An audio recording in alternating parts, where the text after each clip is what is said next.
Welcome, aspirants. Let's talk about something really important that's been in the news, something right at the intersection of our economy and environment. We're talking about the new consensus on the corporate average fuel efficiency, or as you know them, the CAFE 3 norms. Now, this is a topic you absolutely cannot afford to miss for your upcoming exams. That's right. After a really long period of disagreement, it looks like a path forward has finally been found. For a UPSC aspirant, it's not enough to just know what happened.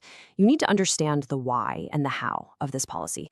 Who are the stakeholders? What's the potential impact? So yeah, let's break it all down. All right, so let's get right into it. The big story here is this broad consensus that's been reached. After being stuck for so long, there's finally an agreement on the new carbon emission norms for cars, and these are set to kick in from 2027. This wasn't a small decision either. It was hammered out at a very high-level interministerial meeting. And believe me, this journey to consensus was anything but simple. The very first draft that came out in September 2025, it split the industry right down the middle. The main sticking point, it was all about these relaxations for smaller cars. It took so many drafts, so many negotiations before this breakthrough finally happened in April 2026. That just goes to show you how incredibly complex and high stakes this whole thing was. Right, and this is the part that's most crucial for you. We need to connect this policy directly to your preparation. So why should you, as an aspirant, be paying such close attention to these CAFE norms? Well, because this is so much more than just being about cars. This is about India's entire development story. Okay, first things first, let's get the definition crystal clear. What exactly are CAFE norms? Well, think of them as rules that set a limit not on a single car, but on the average CO2 emissions for a car company's entire fleet, basically all the cars they sell in a year. The end goal is pretty straightforward. Make our cars, on average, more fuel efficient and less polluting. And this is where you can see the direct relevance for your GS Paper 3. Just think about the syllabus topics this one issue touches. You've got infrastructure, energy, right? Because it's all about fuel efficiency and pushing for EVs. Then there's conservation and environmental pollution. That's an obvious one. It's a classic case of government policies and interventions, and it even gets into the effects of liberalization on the economy and investment models, because it forces companies to sink money into brand new technologies. Okay, so now that we know why it's important, let's get into the nitty-gritty. How did they actually achieve this consensus? What's in this new proposal that finally broke that long deadlock? So here's the absolute key change, the heart of the matter. The new draft introduces something called a flatter compliance curve. Now, what does that mean? Well, instead of forcing car makers to make these huge, steep cuts in emissions every single year, the new rule kind of smooths it out. It spreads the effort more evenly over 5 years. And that was the central compromise that made everyone agree. Now, to really get this, you have to look at the numbers, specifically the compliance slope. It sounds technical, but it's just a number that decides how much stricter the emission target gets as a car gets heavier. The old draft had this really steep, kind of unpredictable slope. But this new proposal, it uses just one consistent, flatter slope, 0.00158. What this does, in simple terms, is create a much more predictable and, frankly, manageable path for every single car manufacturer out there. And this is a really crucial point. While the curve got flatter, which helped a lot of companies, the small car makers had to give something up, and it was a big one. They lost the special weight-based relaxations they had before. So the new rules are now much more uniform, a level playing field, you could say, across all kinds of vehicles. Yes, that's a fantastic point. And there's another piece to this puzzle, a super credit scheme.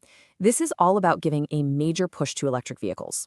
Here's how it works. For every single EV a company sells, they get credits as if they sold 3 perfectly compliant petrol or diesel cars. You can immediately see how this helps companies like Tata and Mahindra, right? All their big investments in EVs now pay off, making it way easier for them to meet their overall fleet targets. And all of this brings us right back to the core conflict, the very reason for the deadlock in the first place.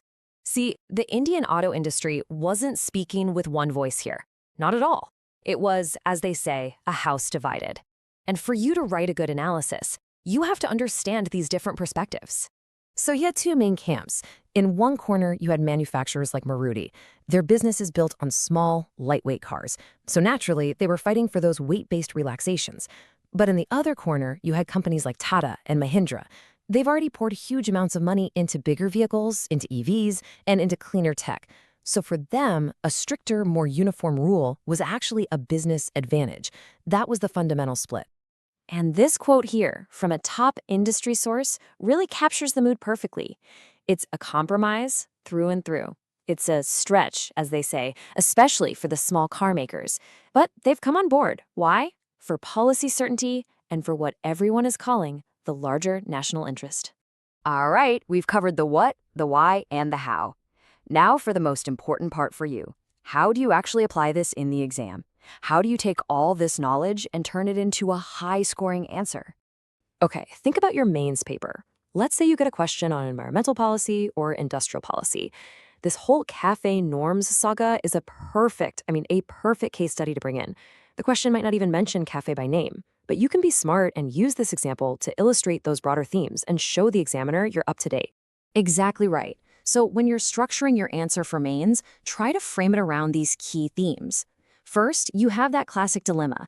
How do you balance economic growth in a huge sector like auto with our environmental commitments? Second, talk about the role of policy certainty. How a clear long-term policy like this gives companies the confidence to invest in new tech and R&D. Third, this whole story is a textbook example of the real-world challenges in India's green energy transition. And finally, it's a fantastic example of policymaking in action, showing how you have to consult with all the different stakeholders. And we can't stop at mains, can we? Let's think about the personality test. An issue like this is prime material for an interview. It's got everything: negotiation, technology, competing interests, national goals. The board could easily ask you for your opinion. So, do you think this compromise is ultimately good for India? And if they do, here's a solid way to structure your answer. First, always start by acknowledging the big picture objective. Meeting our Paris Agreement goals, boosting our energy security. Second, show you understand the nuances by briefly explaining the conflict between the different players in the industry. Third, frame the consensus as a pragmatic, balanced middle path. And finally, you can conclude with a forward-looking statement, something like, the real challenge now is not the policy, but its effective and timely implementation.